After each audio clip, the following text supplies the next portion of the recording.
기도드리시겠습니다. 우리에게 안식을 주시는 주님, 오늘처럼 주님께 예배를 드리는 것이 우리의 참된 안식이며 주님의 말씀을 듣는 것이 참된 평안임을 감사함으로 고백합니다. 모든 수고와 짐을 예수님의 십자가 앞에 내려놓습니다. 오직 주님만이 우리의 소망 되십니다.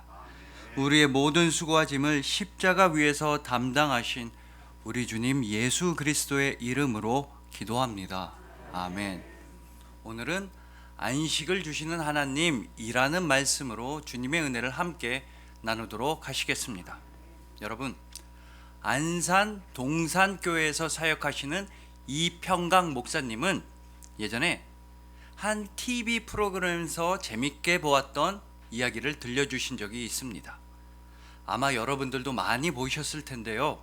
바로 스펀지라고 하는 프로그램입니다. 이 스펀지라는 프로그램은 얼핏 사소해 보이지만 우리의 일상에서 많이 일어나는 일들에 관해서 실험을 통해서 과학적으로 검증을 하던 프로그램이었습니다. 예를 들어서 우는 아기를 달랠 때 특효약은 진공청소기 소리다. 딸꾹질이 나올 때는 혀를 잡아당기면 딸꾹질이 멈춘다. 우리 정수리 위에 핸드폰을 올려놓으면 핸드폰 진동을 느끼지 못한다 등등이 있었습니다. 그런데 이 이평강 목사님은 스펀지에서 인체의 비밀에 관한 실험을 보셨던 겁니다. 이 실험은 일단 실험맨을 일부러 하루 정도 굶깁니다. 엄청 배도 고프게 만들고 이 뱃속도 다 텅텅 비게 만드는 겁니다. 그런 다음에 실험맨한테 음식을 많이 주면서 그 장면을 투시 카메라로 찍는 겁니다. 마치 엑스레이처럼 속이 다 보이는 카메라로 촬영을 하는 것입니다. 쫄쫄 굶은 실험맨은 허겁지겁 음식을 꿀떡꿀떡 삼킵니다. 그러면 그 음식물들이 식도를 통해서 위에 차곡차곡 쌓이는 모습이 촬영되는 것입니다. 그렇게 한참을 먹다가 실험맨이 이제 나 배불러서 못 먹겠다고, 더 이상은 못 먹겠다고 손사래를 치자 그때부터 비로소 진짜 실험이 시작되는 것이었습니다.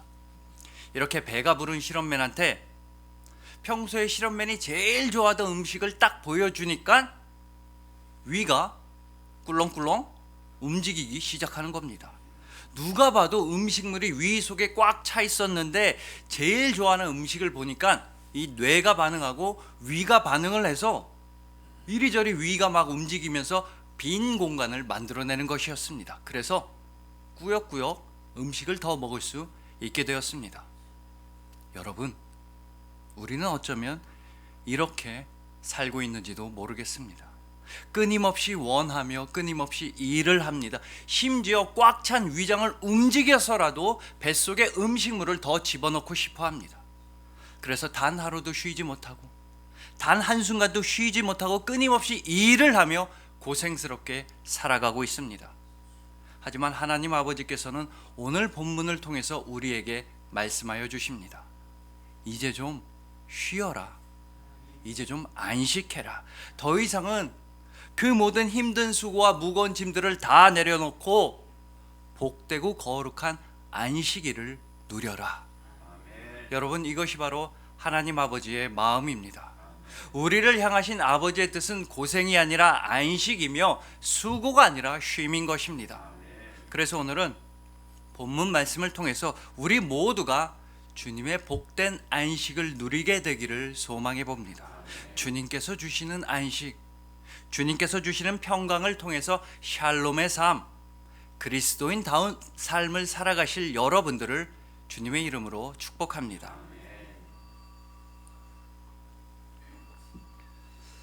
자, 오늘 본문 8절 말씀은 10계명 중에서 제 4계명입니다. 안식일을 기억하여 거룩하게 지키라. 이 말씀을 따라서 우리는 지금 이 순간 거룩하게 주님께 예배를 올려드리고 있습니다. 그런데 원래 10계명은 하나님께서 모세한테 주실 때 하나님께서 직접 두 돌판에 새겨서 주셨다. 하나님께서 친히 두 돌판에 작성하여 주셨다고 우리는 알고 있습니다. 그렇다면 여러분, 이런 건 혹시 궁금하지 않으셨습니까? 두 돌판에 10가지 계명을 직접 새겨서 주셨다고 하는데, 그렇다면 하나님은 과연 어떤 방식과 어떤 기준으로서 그 10가지 계명을 두 돌판에 나누어서 적어 주셨을까요? 예를 들어 한 돌판에 5개, 다른 쪽 돌판에도 5개, 이렇게 딱 똑같이 나누어서 적어 주셨을까요? 아니면 돌판마다 계명의 개수가 다르게 적어 주셨을까요? 신학자들도 아주 오래전부터 이게 궁금했습니다. 하나님이 실제로 어떻게 써 주셨는지는 알 수가 없었지만, 그래도 그들 각자의 신학적 입장과 믿음을 바탕으로 해서 각기 다르게 추측을 해왔습니다. 가장 먼저 3대7 기록법 주장이 있습니다. 거룩한 숫자 3, 삼위일체의 숫자 3과 완전한 숫자 7로 나누어 적어주셨다는 것입니다. 한쪽 돌판에는 3개의 계명을, 다른 쪽 돌판에는 7개의 계명을 적어주셨다는 주장입니다. 대표적으로 어거스틴과 종교개혁가 루터가 이런 기록법을 주장합니다. 그러니까 첫 번째 돌판에는 하나님과 관련된 3개의 계명을 적어주셨고, 다른 쪽 돌판에는 사람과 관련된 7개의 계명을 적어주셨다는 입장입니다. 이에 따르면 오늘 본문 말씀인 제4계명은 사람과 관련된 계명이다 라고 보는 입장인 것입니다. 다음으로 5대5 구분법도 있습니다. 한쪽 돌판에 5개, 다른 쪽 돌판에 5개, 이렇게 똑같이 나눠서 적어주셨다는 주장입니다. 대표적으로 요세푸스와 필로를 비롯해서 몇몇 초대교부들이 이런 주장을 했었습니다. 1계명부터 5계명까지는 하나님과 관련된 계명이고, 6계명부터 나머지 10계명까지는 사람과 관련된 계명이다 라는 주장입니다. 이런 구분법에 따르면 부모를 공경하라 라는 제5계명은 하나님과 관련된 계명으로 해석됩니다. 부모는 하나님의 대리자다. 하나님께서는 부모를 통해 자녀들을 창조하셨다. 그러니 하나님을 섬기듯이 부모를 섬겨야 한다 라는 뜻인 것입니다. 그리고 마지막으로 4대6 구분법이 있습니다. 하나님과 관련된 첫 번째부터 네 번째 계명까지는 한쪽 돌판에 적어주셨고, 나머지 사람과 관련된 6가지 계명은 다른 쪽 돌판에 적어주셨다는 주장입니다. 교부 중에서는 오리겐, 그리고 종교개혁가 칼빈이 이런 주장을 했으며, 오늘날 대부분의 교회들은 이런 구분법을 따르고 있습니다. 여러분, 근데 진짜 중요한 것은요, 그 어떤 구분법이든지 간에 하나님을 향한 계명이 가장 최우선이며, 하나님 안에 있을 때 비로소 이웃사랑이 가능하다. 진정한 이웃사랑은 오직 하나님의 사랑을 바탕으로 해서만 가능하다는 뜻입니다. 그리고 이런 구분의 중심에는 바로 오늘 본문 말씀인 제4계명, 즉 안식일을 기억하여 거룩하게 지키라 라는 말씀이 자리하고 있는 것입니다. 그렇기 때문에 우리가 오늘 본문 말씀인 제4계명을 제대로 이해하기 위해서는 제1계명, 즉 하나님께서 우리에게 주신 10계명 중에 제일 첫 번째 계명부터 살펴볼 필요가 반드시 있는 것입니다. 자, 제1계명이자 오늘 본문 앞에 있는 출애굽기 20장 2절과 3절 말씀입니다. 나는 너를 애굽 땅 종 되었던 집에서 인도하여 낸 내 하나님 여호와니라. 너는 나 외에는 다른 신들을 내게 두지 말라. 하나님께서는 당신 스스로를 애굽 땅, 종살이 되었던 땅, 그렇게 힘들었던 땅으로부터 자유롭게 해방시켜 주신 분이다 라고 선포하십니다. 그러면서 나 이외에는 다른 신을 섬기지 말라고 말씀하십니다. 절대로 너희는 나 이외에 다른 신을 섬겨서는 안 된다고 가장 먼저부터 매우 강조하십니다. 자, 그러면 여러분, 하나님께서 이스라엘 백성들에게 10계명을 주실 당시에 이스라엘 백성들에게 가장 익숙했던 다른 신들은 과연 누구였겠습니까? 수백 년 동안 종되었던 애굽에서 너희를 자유롭게 해주셨다 라고까지 말씀하시면서 조심하라는 다른 신들은 과연 누구였겠습니까? 바로 종살이하던 땅 애굽의 신들입니다. 온갖 잡신들과 온갖 우상들로 가득했던 다신교 애굽의 신들이었습니다. 그리고 그 애굽의 온갖 잡신들이 지배하던 그 세상에서 이스라엘은 전혀 쉴 수가 없었던 것입니다. 애굽에서 하나님의 백성들은 안식을 취할 수가 없었습니다. 여러분, 이것이 중요합니다. 대표적으로 출애굽기 5장에서 바로가 내뱉었던 말들만 보아도 우리는 쉽게 알 수가 있습니다. 모세가 이스라엘 백성들을, 즉 하나님의 백성들을 자유롭게 놓아달라고 바로한테 말하자 바로는 이렇게 협박을 했습니다. 5장 4절에선 가서 일이나 하라고 합니다. 7절과 8절에선 벽돌이나 더 만들라고 합니다. 9절에선 이 노예들이, 이스라엘 노예들이 일을 힘들게 해야지 모세의 헛소리에 흔들리지 않을 거라고 말합니다. 또 17절에선 게으르다, 게으르다, 얼른 가서 일이나 하라고 합니다. 얼른 가서 벽돌이나 더 많이 찍어내라고 말합니다. 여러분, 이것이 바로 하나님 이외의 다른 신들이 하나님의 백성을 대하는 방식이었습니다. 계속해서 일하라고 합니다. 계속해서 노예로만 부려먹습니다. 아무리 열심히 일해도 부족하다, 모자르다, 게으르다, 게으르다, 이렇게 독촉만 했습니다.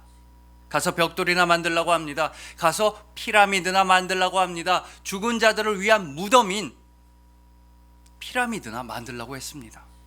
즉 노예였던 애굽 땅에 존재했던 삶은 오로지 강제 노동이었습니다. 아무런 소망도 없이 일만 해야 했으며 뼈가 빠지게 일만 하는 것밖에 없었습니다. 아무런 대가도 없었고 아무런 기쁨도 없는 그저 무거운 수고와 짐으로만 가득한 절망의 삶이었던 것입니다. 다른 말로 해서요, 노예였던 애굽에서는 안식이 없었다는 것입니다. 안식일이 없었으며 찬양이 없었습니다. 하나님께 예배를 드리며 하나님께 기도할 수 있는 시간이 일절 허락되지 않았던 것입니다. 그러나 하나님께서는 그런 최악의 절망의 상황을 꿰뚫고 나타나셨습니다. 광야의 떨기나무에 불로써 임하여 주셨고 10가지 기적으로 임하여 주셨고 홍해를 갈라주셨습니다. 오직 하나님의 백성에게 참된 안식과 참된 평안을 주시기 위함이었습니다. 그런데 혹시 여러분은 지금 어떻게 살아가고 계십니까? 계속해서 일해야만 한다, 하나님을 경배하는 건 나중 일이고 일단 수고하고 일해서 나부터 잘 먹고 잘 살아야 한다, 이렇게 살아가고 계십니까? 얼른 내 집부터 마련하고 얼른 내가 먹고 살 돈부터 모아야지 지금은 하나님을 떠올릴 여유가 없다고 그런 생각을 하신 분 계십니까?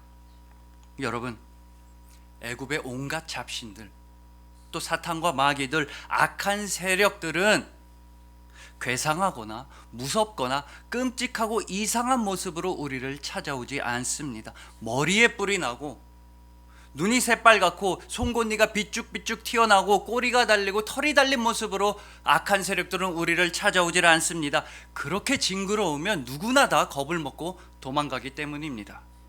대신에 하나님이 아닌 다른 신들, 제1계명에서 말씀하신 다른 신들은 오히려 밝은 모습으로, 오히려 아름다운 모습으로, 오히려 매우 잘 나가는 모습으로 우리를 유혹합니다. 좀 더 사야지, 좀 더 가져야지, 다 너를 위해서 하는 말이야. 지금이 아니면 언제 돈 번다고, 벌 수 있을 때 일단 벌어놓고 그런 다음에 기도해도 늦지 않아. 일단 돈부터 저축해 놓고 그런 다음에 하나님을 예배해도 늦지가 않아. 얼른 일하고 계속 돈 벌자. 지금은 쉴 때가 아니다. 하지만 여러분, 다른 신들과는 완전히 다르신 우리 하나님, 유일하신 생명의 하나님께서는 오늘 본문을 통해서 우리에게 말씀하십니다. 안식하라. 이제 좀 쉬어라. 나를 기억하라. 너희를 죽음과 죄악으로부터 자유롭게 해준 나를 기억하면서 안식일을 누려라. 여러분, 하나님 아버지께서는 우리가 버는 돈에 관심이 있질 않으십니다. 우리가 어떤 성과를 내고 우리가 어떤 큰 출세를 하고 우리가 큰 집을 가져야지만 그래야지만 우리를 사랑하시는 분이 절대로 아니십니다. 대신에 안식에 관한 오늘 본문 말씀을 통해서 우리가 깨달을 수 있는 진리는 다음과 같습니다. 하나님께서는 우리의 소유물이 아니라 오직 우리한테 관심이 있으십니다. 하나님께서는 우리가 만들어내고 찍어내는 벽돌의 개수가 아니라 우리 자체를 사랑하십니다. 하나님에게 소중한 것은 우리가 무엇을 생산해내느냐가 아니라 하나님 아버지에게 소중한 것은 바로 하나님과 우리의 관계인 것입니다. 우리가 가진 그 무엇 때문이 아니라 신실하신 하나님께서는 우리와 맺으신 그 영원한 언약을 반드시 이루어 주시는 분이라는 뜻입니다. 이것이 바로 하나님의 은혜이자 하나님의 복음이자 하나님의 아들 예수 그리스도십니다. 예수님은 우리의 그 모든 죄악과 잘못에도 불구하고 우리의 모든 실수와 연약함에도 불구하고 예수님은 우리를 사랑하셨습니다. 우리가 대단한 사람이라서 우리가 잘난 사람이라서 예수님이 십자가에 달리신 것이 절대 아닙니다. 반대로 우리가 전혀 대단하지 않아서 우리가 절대로 잘난 사람이 아니라서 우리 스스로는 우리의 죄악을 해결할 수가 없어서 우리가 그렇게 연약한 사람들이라서 예수님은 십자가 죽음을 결정하셨던 것입니다. 그 사랑의 주님은 여러분들이 안식을 누리시길 원하십니다. 나를 위해 죽으시고 나를 위해 부활하신 주님만을 기억하며 안식일을 거룩하게 지키기를 주님은 기다리고 계십니다. 그러니 만몬들과 또 온갖 잡신들이 아니라 오직 우리 주 예수 그리스도만 바라보십시오. 영원한 안식을 주시는 그분만을 소망하십시오. 예수님만이 우리의 참된 안식과 참된 평안과 참된 쉼이 되어주십니다. 이 정신없고 힘든 세상 속에서도 오직 주님의 말씀만을 붙잡으시고 거룩한 안식을 누리시는 여러분들을 주님의 이름으로 축복합니다. 자, 다음으로 많은 분들이 오늘 본문 말씀인 제4계명은 오직 안식일에만, 우리의 일주일 중에서 오직 주일에만 해당된다고 생각하실 때가 있습니다. 하지만 그렇지가 않습니다.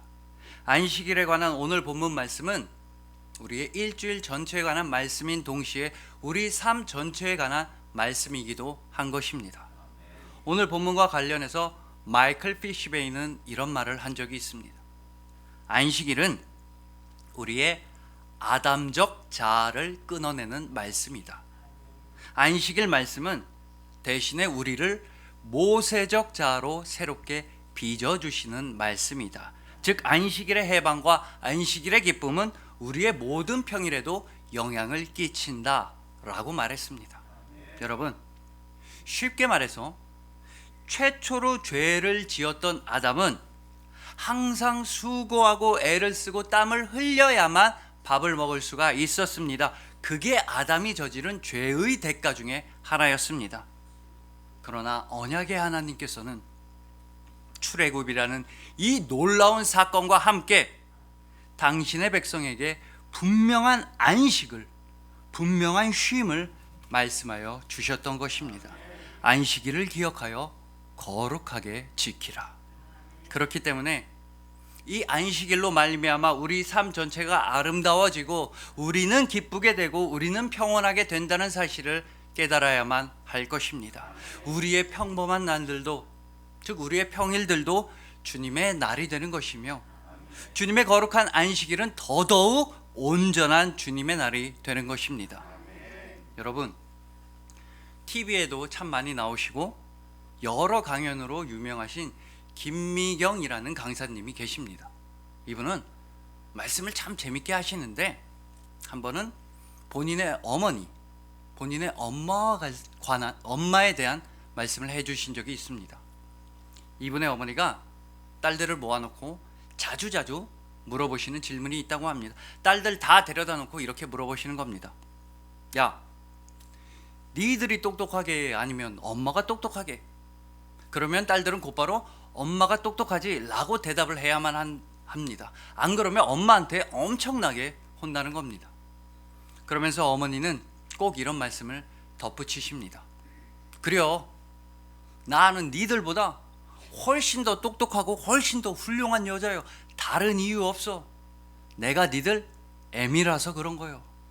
내가 왜 니들보다 먼저 태어났는지 아냐? 우리 딸들보다 내가 30년 먼저 태어나서 우리 딸들 불편한 거 있을까봐, 우리 딸들 힘든 일 있을까봐 그거 내가 다 해치우려고 내가 니들보다 먼저 태어난 거요. 안 그러려면 내가 니들 뒤에 태어났어야지. 또 이 강사님은 아주 어려서부터 자기가 지금처럼 성공하고 자기가 지금처럼 잘 나가고 대단한 사람이 될 줄로 확신했다고 합니다. 왜냐하면 엄마가 어렸을 때부터 맨날 앉혀놓고 맨날 태몽을 들려주셨기 때문이었습니다. 야, 앉아봐. 이 증평촌에서는 네가 제일로 잘 될 거요. 네 낳을 때 태몽이 뭔 줄 아냐?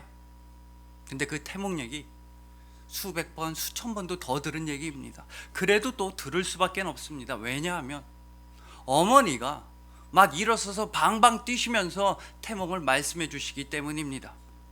그때는 고속도로가 있을 때도 아니요. 근데 꿈에 보니까 8차선 대로가 쫙 있는데 거기 수만 명이 달려가고 있잖아요. 네 엄마가 오죽극성이냐? 내가 이 사람 밀치고 저 사람 제치고 내가 1등으로 수만 명 앞에 뛰어갔다는 거 아니요. 근데 딱 보니까 그 앞에 백마탄 장군님이 따가닥 백마를 타고 막 달려가고 있는 거예요. 엄마가 열심히 달려가서 그 백마의 꼬리를 딱 붙잡고 네가 태어났다는 거 아니요. 네는 진짜로 잘 될 거요. 엄마가 맨날 하도 이렇게 말씀하시니까, 맨날 이렇게 전설적인 태몽을 말씀해 주시니까 아, 나는 커서 잘 될 수밖에는 없구나 라는 생각을 하면서 김미경 강사님은 지금처럼 성공을 하셨습니다. 그런데 다 커서 나중에 알고 보니까 그 태몽이 다 뻥이었습니다.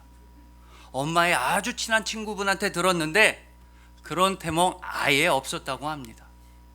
자식들 잘 되라고 어머니가 태몽을 좋게 꾸며서 자식들한테 들려주신 겁니다.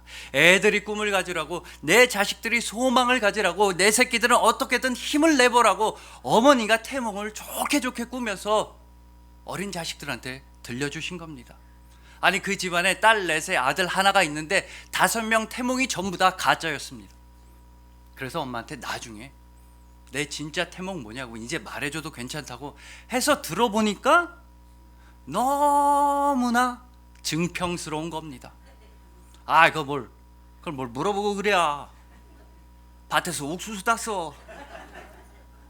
그런데 그 순간, 하지만 그 순간 이 딸은 너무나 눈물이 날 수밖에 없었습니다. 나 잘 되라고, 자식 잘 되라고 그 태몽을 만들어서 꾸며서까지 만들어주시는 그 시골 엄마의 간절한 마음에 이 딸은 눈물이 날 수밖에 없었던 것입니다. 여러분, 제가 지금 뭐 태몽이 중요하다, 태몽을 믿자라고 드리는 말씀이 절대 아닙니다. 다만 우리에게는 이렇게 꿈을 주시는 분이 필요하고 우리에게 참된 힘과 참된 소망을 주시는 분을 우리는 반드시 믿어야만 한다는 말씀을 드리는 것입니다. 바로 주님이십니다. 하나님 아버지는 우리를 향하신, 자녀들을 향하신 꿈이 있으십니다. 우리보다 먼저 계시고 우리보다 지혜로우시고 우리의 모든 힘든 일을 대신해서 다 담당하여 주시고 우리를 이 세상 그 무엇보다도 사랑하시는 하나님 아버지에겐 자녀인 우리들을 향하신 꿈이 있으십니다. 이 세상을 만드시기 이전부터 우리를 자녀로 택하신 그 순간부터 하나님 아버지에겐 감히 비유하자면 태몽이 있으셨습니다. 바로 오늘 본문 말씀입니다. 나의 자녀들아, 이제 안식을 누려라. 나도 천지를 창조하고 쉬었다. 이 세상의 모든 것들을 다 만들고 나도 안식했다. 내가 그날을 복되게 했다. 내가 그날을 거룩하게 하였으니 나의 사랑하는 자녀들아, 너희도 이제 쉬어라. 너희도 안식일에 편하게 쉬어라 나와 함께 평안을 누리자. 안식일을 기억하여 거룩하게 지키라. 엿새 동안은 힘써 내 모든 일을 행할 것이나. 여러분, 하나님 아버지께서는 당신의 자녀들이신 여러분들이 아버지의 품 안에서 편히 쉬고 편히 안식하시기를 원하십니다. 그러니 엿새 동안 열심히 일하십시오. 직장에서든 가정에서든 아름답게 살아가십시오. 대신에 여러분에겐 안식일이 있다는 사실은 잊지 마십시오.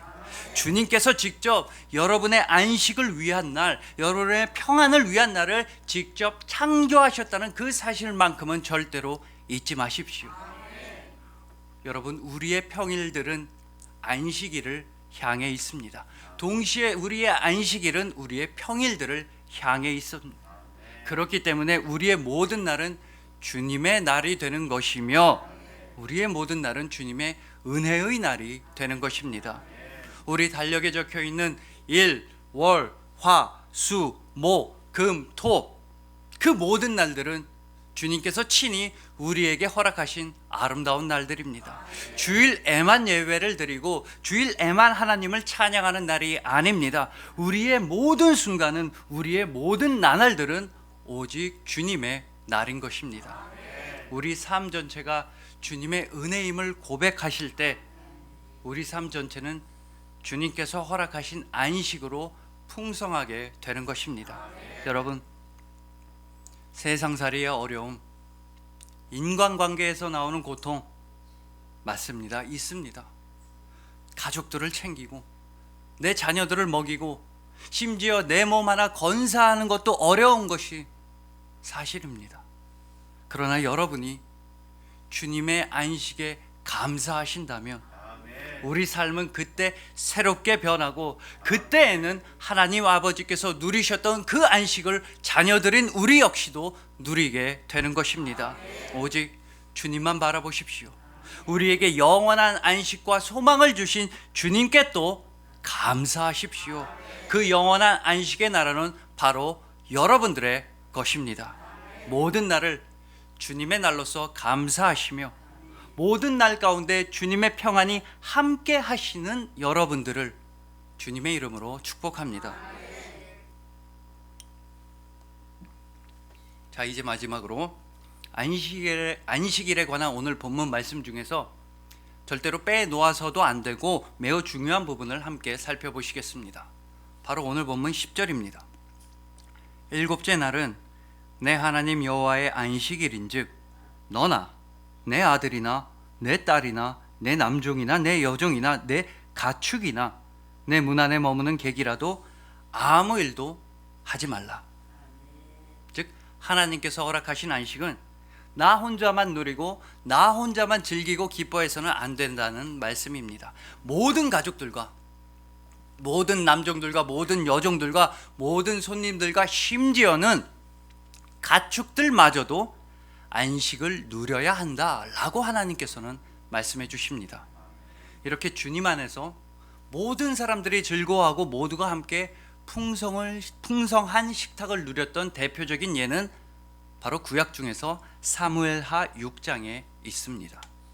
이때는 다윗이 왕이 되고 하나님의 궤를 예루살렘으로 모셔올 때였습니다. 성경에서 이 정도로 은혜와 기쁨이 충만한 예배는 얼마 없었습니다. 다윗은 왕으로서의 모든 체면을 다 내려놓고 기뻐서 춤을 춥니다. 모든 백성들도 하나님의 임재를 기뻐하고 감사하며 찬양했습니다. 그리고 이 아름다운 예배와 행사의 마지막은 이렇게 진행되었던 것입니다. 사무엘하 6장 19절입니다.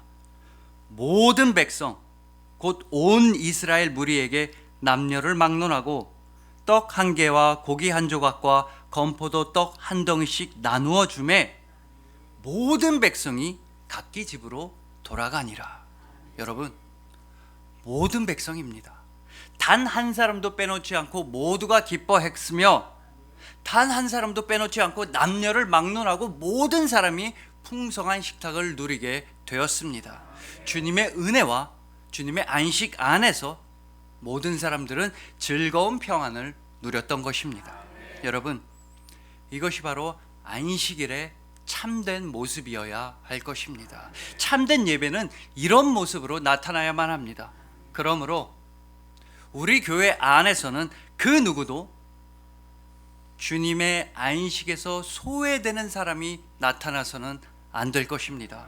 더 나아가 이 땅 가운데 그 누구도 예수 그리스도의 안식을, 그 평안을 몰라서도 안 될 것입니다. 그래서 우리가 복음을 위해서 최선을 다해야만 하는 것입니다. 예수님은 마태복음 11장 28절에서 말씀하십니다. 수고하고 무거운 짐진 자들아 다 내게로 오라. 내가 너희를 쉬게 하리라. 여러분, 우리는 오직 예수 그리스도의 십자가 아래에서만 진정한 안식을 누릴 수 있습니다. 예수님의 보혈을 맞는 그 자리에서만 우리는 참된 평안에 들어가게 됩니다. 이 세상도 그 어떤 사람도 우리에게 참된 안식을 줄 수가 없습니다. 오직 예수님만이 우리의 목마름을 채워주시고, 우리의 배고픔을 채워주시고, 우리의 질병을 치유하여 주시고, 우리의 마음의 평강을 주시고, 우리를 참으로 쉬게 하여 주십니다.